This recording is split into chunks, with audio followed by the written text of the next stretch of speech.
Varahi silks వారి grand festive celebrations పొందండి 10,000 రూపాయలు ఆపై కొనుగోలుపై బంగారు నాణెం ఉచితంగా.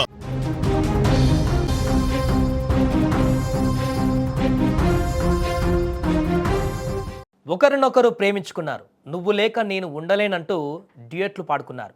ఇలా కొన్ని రోజులు గడిచాయి. ఇంకా నాళ్ళు ఇలా ప్రేమించుకుంటాం, పెళ్లి చేసుకుందామని ప్రియురాలు అడిగింది. దీంతో పెళ్లికి ప్రియుడు నిరాకరించడంతో తీవ్ర మనస్తాపానికి గురైనటువంటి ప్రియురాలు హైదరాబాద్లోని హాస్టల్లో ఉరివేసుకుని ఆత్మహత్యకు పాల్పడింది. ఈ ఘటనతో భద్రాద్రి కొత్తగూడెం జిల్లాలో విషాద ఛాయలు అలుముకున్నాయి.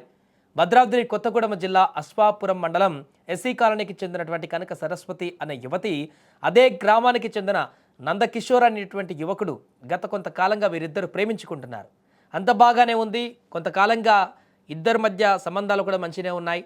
ఇంకా తొందరలో పెళ్లి చేసుకొని ఆ తర్వాత ఒక మంచి లైఫ్ని లీడ్ చేద్దాం అనుకున్నారు. ఈ తరుణంలో ఆ యువతి తనను పెళ్లి చేసుకోవాలని అడగడంతో పెళ్లికి ఆ ప్రియుడు నందకిషోర్ నిరాకరించడంతో తీవ్రంగా మనస్తాపానికి గురైంది ఆ యువతి సరస్వతి. హైదరాబాద్లోని హాస్టల్లో బలవన్మరణానికి పాల్పడింది. దీంతో న్యాయం కోసం ఇప్పుడు మృతురాలి తల్లిదండ్రులు, బంధువులు అశ్వాపురము రహదారిపైన ధర్నా చేపట్టారు. ప్రేమ పేరుతో మోసం చేసిన ప్రియుడు నందకిషోర్ను అరెస్టు చేయాలని మృతురాలు బంధువులు డిమాండ్ చేస్తున్నారు. ఇక వారి ధర్నాతో స్థానికంగా భారీగా ట్రాఫిక్ తీవ్ర అంతరాయం కూడా ఏర్పడింది. ఏదేమైనా కూడా ఒక యువతి తన నిండు ప్రాణాన్ని మధ్యలోనే బలి తీసుకోవడం అనేది ఒక్కసారిగా ఆ ప్రాంతాన్నంతా కూడా తీవ్ర ఆందోళనకు గురి చేసింది. అదేవిధంగా ముఖ్యంగా ఆ యువకుడు ఎవరైతే ఉన్నారో, ముందుగా ప్రేమించుకున్నారు, ఒకరినొకరు పెళ్లి చేసుకుందాం అనుకున్నారు, అంతా బాగానే ఉంది. ఇద్దరు కూడా వన్ సైడ్ లవ్ కూడా కాదు, ఇద్దరు టూ సైడ్ లవ్ కాబట్టి అంతా బాగానే ఉంది. పెళ్లి కూడా చేసుకుందాం అనేసరికి ఆ యువకుడు చేసినటువంటి ఈ పరిణామం, నిన్ను పెళ్లి చేసుకోనని చెప్పేసి అన్నట్టుగా తెలుస్తుంది.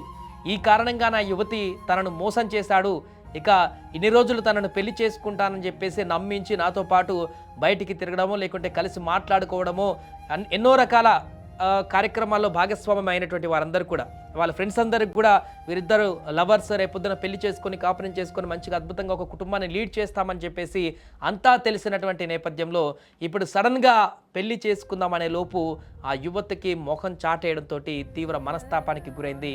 ఎన్ని రోజులు నన్ను మోసం చేసి నన్ను వాడుకొని నన్ను పూర్తిగా ఇంత దారుణమైనటువంటి స్థితికి ఆ యువకుడు తీసుకువెళ్తాడని ఊహించినటువంటి ఆ యువతి క్షణిక ఆవేశంతో ఈ నిర్ణయం తీసుకుంది.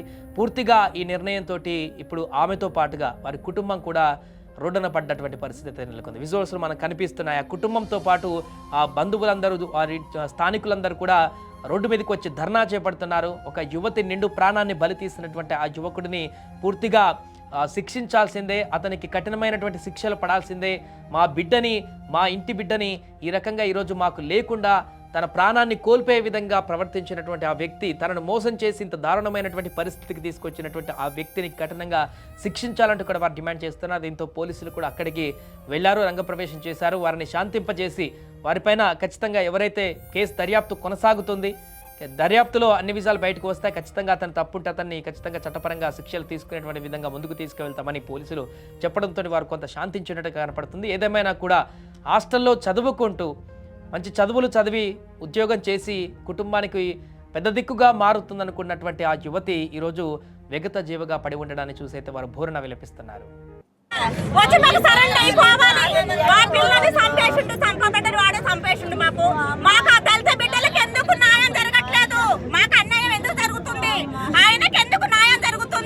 ఈ ప్రభుత్వం ఇప్పుడు ఏ పిల్లైనా అంతే కదా, ఈ పిల్ల కాకపోతే ఇంకో పిల్లని పాడు చేస్తాడు.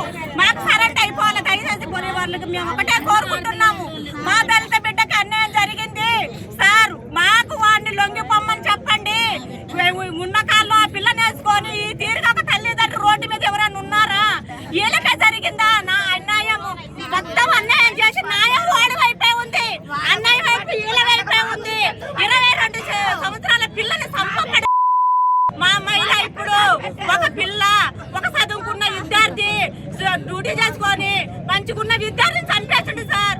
అంతకు ముందు నుంచి చేసుకుంటున్నారని తెలుసు కానీ నాకు తెలిసి అయితే 5 నెలలు అవుతుంది. ఆయన నాకు నిన్న ఫోన్ చేసిండు, మొన్న ఫోన్ చేసి, టైం అంత గుర్తులేదు, ఫోన్ చేసి ఆయన అన్నాడుగా మీ అక్క చికాకు చేస్తుందంట, హాస్టల్లో చచ్చిపోతా అంటుందంట అనేసి చెప్పిండు. మా అక్క ఎందుకు అట్లా అంటది, మా అక్క ఏమట్లా చేయదు, నేను మా అక్కతో మాట్లాడుతూ ఫోన్ చేశాను, ఆయనకు ఫోన్ కట్ చేసిండు. నేను కట్ చేసిన తర్వాత మా అక్కకి చేసింది. నేను 4-5 సార్లు చేసిన ఎవ్వరు ఎత్తట్లే ఆ ఫోన్. మా అక్క పక్కన ఇంకొక అమ్మాయి ఉంటుంది, ఆ అమ్మాయికి ఫోన్ చేసిన, ఆ అమ్మాయి కూడా 2-3 సార్లకు ఎత్తలేదు. తర్వాత ఎత్తి మీ అక్క ఊరేసుకుంది, చచ్చిపోయింది, ముక్కులోంచి నోట్లోంచి రక్తం వస్తుంది అని చెప్పింది. నేను నమ్మని, నాకు వీడియో కాల్ చేసి చూపియండి, మా అక్క అట్ట చేసుకోదని చెప్పిన. నేను ఆ ఫోన్ కట్ చేసి వాళ్ళకి వీడియో కాల్ చేస్తుంటే ఇక నా ఫోన్ ఎత్తలేదు వాళ్ళు. ఇంక నేను మళ్ళీ ఆ అబ్బాయికి ఫోన్ చేసిన, అసలు ఏమైంది, ఎందుకు అట్లా చెప్తున్నారు, నిజం చెప్పండి అని చెప్తే ఆ అబ్బాయి అన్నాడు కదా, నాకు కొంచెం డౌట్ వచ్చి మీ అక్క మీద నేను ఆ పక్కనున్న అమ్మాయిని మీ అక్క ఫోన్ చెక్ చేయమని చెప్పిన, ఆ అమ్మాయి చెక్ చేసి నాకు ఫోటోలు పెడతా ఉంటే అది మీ అక్క చూసింది అని చెప్పిండు. ఇంకా నేను ఫోన్ కట్ చేసి నాన్నోళ్ళు బయటికి వెళ్తే నాన్నోళ్ళకి ఫోన్ చేసి చెప్పిన. ఇక అప్పటి నుంచి ఆ అబ్బాయి అసలు ఫోన్ స్విచ్ ఆఫ్ చేసుకున్నాడు.